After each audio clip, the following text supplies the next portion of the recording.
Hey y'all. Whew. Y'all like my little Miss Betty Boo?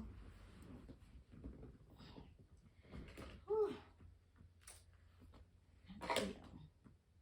Oh yeah, so this is about how I almost died twice in Afghanistan.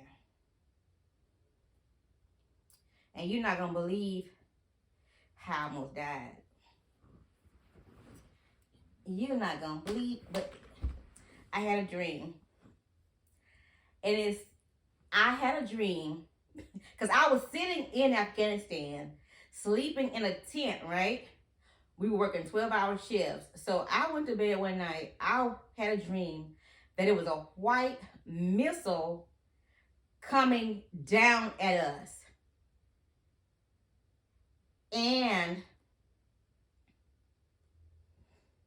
I woke up and my chest was hurting so bad. My chest was hurting so bad I thought that I was having a heart attack. So I went to the infirmary and I was like, my chest hurting so bad. And the lady was like, what happened? I was like, I had a dream that it was a missile coming down on us. It's silly now, but it wasn't then. I was not playing. My chest was hurting so bad. So they did an EKG on me. And I just started like, not just, you know how you tense and stress and all that stuff. I was really just, and then this lady came back. She's a black doctor. And she's like, you're fine, Fowler. There's nothing wrong with you.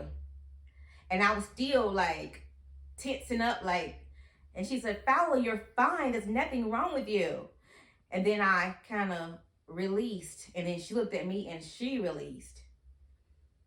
And I was there. It was people coming in with their hand blown up. They were treating Afghanistans who had mistakenly blew themselves up in there while I was in there. It was crazy. I didn't even know that all that was going on in the medical field because I'm a fueler and the medical is different. So they put me on a private jet and flew me to Bahrain. And I'm like, why they flying me to Bahrain if they said there's nothing wrong with me? And then I was on the plane and the guy was like, why is she even here? I was on the plane by myself. They flew in to get me and flew me out. Thank you guys. It was like they really treated me nice. You know what I'm saying? But the guy pointed down at something. So I don't know if they said this bitch need a break. I don't know what they said on there. Or I don't know if I was stressing so hard. That's why I think I almost died in Afghanistan because I was hurting so bad thinking, and then I started thinking I was having a heart attack that I almost gave myself a heart attack.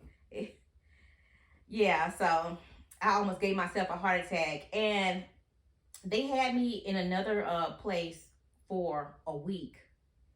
And they were running more tests on me. And they come to find out, the guy was like, we ran out a test on you. There's nothing wrong with your heart. Your heart is perfect.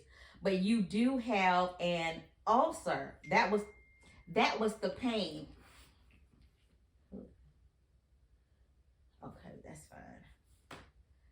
That was the pain that I was having. The housekeeper, y'all. So, yeah, that was the pain I was having. I almost died thinking I was dying. But yeah, so that kind of interrupted me a little bit. So I want to explain to you that, okay, so we were working 12-hour shifts, right? And I couldn't sleep. So I think I had already had a little pain somewhere. And you know how the military is, they're going to give you medication. And I was taking ibuprofen 800s to sleep. And I think they gave me the ulcer. You know what I'm saying? So yeah, I was in a lot of pain, but it wasn't a heart attack. It was because of something else. So when I was in Bahrain, they was like, I think that was the place I went. I can't remember. But they was like, do you want to go home, which is the United States, or do you want to go back to Afghanistan? And I was like, if I go back home, I'm going to mess up my hazardous duty pay because I'm a soldier. I didn't go over there to play. I went over there. So I was like, I'm going to mess up my thing. But I told my brother, I said, if I don't die over here, then I'm going to be doing good in the future. So I said, send me back. And they was like, are you sure?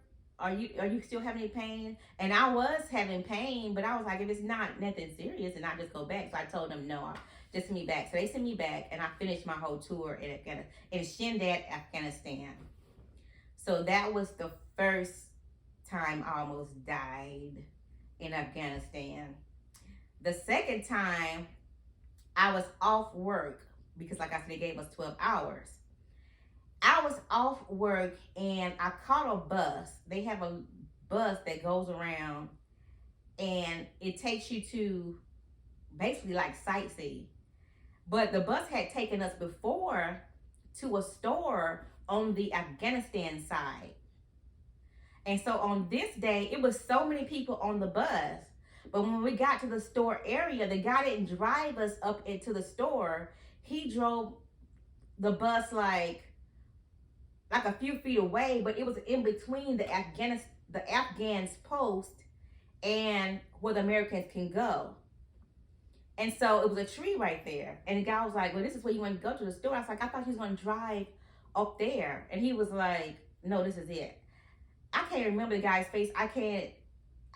Come to think of it, he probably did this on purpose. You know, with the racism thing and everything. But so I got out and I stood by the tree. And then, so the Afghans, I'm a female, the Afghan men start walking out of their place where they guard our base from their stuff, because the store was on their side. And mind you, they only had like a bunch of dirt mountains. They barely had stores. And it was just like, they didn't have Walmart. You know what I'm saying? So I wanted to go to the store. It was this teapot I saw. And it was one half of it was a coffee pot, the other half was a teapot. But anyway, so I got out, and so I had my M16, my gun with me. And so the men came outside, and I kind of like snuck on my gun a little bit, and they clocked their shit on a female. But I was in uniform, I didn't have makeup and no wig, so they probably didn't know what I was.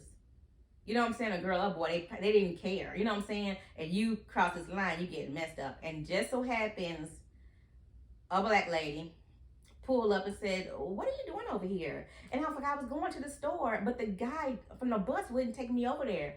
And she was like, and we both was like, I don't know why he wouldn't take me over there. I shouldn't have got off, but I wanted to go to the store. And I got off the bus and nobody else got off. The bus turned around. It was a bunch of people on the bus, but they turned around and left me out there. So God sent me an angel. I mean, he's always looking out for me. Thank you. You know what I'm saying? But yeah, I was just standing there. The guy was coming out.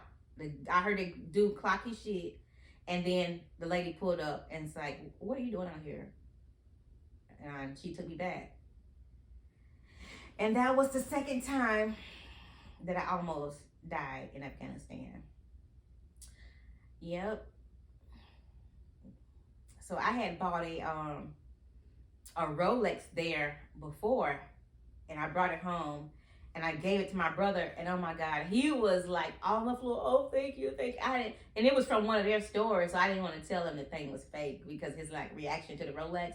But we was both like, it didn't TikTok, but they said Rolex on TikTok, so I don't know if he ever went and got it appraised or not. But I didn't pay a whole lot for it, but they had some nice stuff in their stores, like stuff we don't sell.